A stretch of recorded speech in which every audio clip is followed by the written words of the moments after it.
Okay, I put an end on there. I soldered it and I crimped it. Then I ran it this way. You can't even really see it. I'm sorry, there's not much light. And I ran it all the way. Let me put some light on there.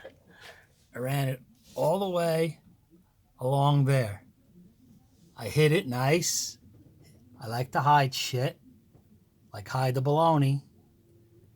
Came over that way, came over, left a little slack for when the engine moves, brought it over this way. I crimped and soldered that end,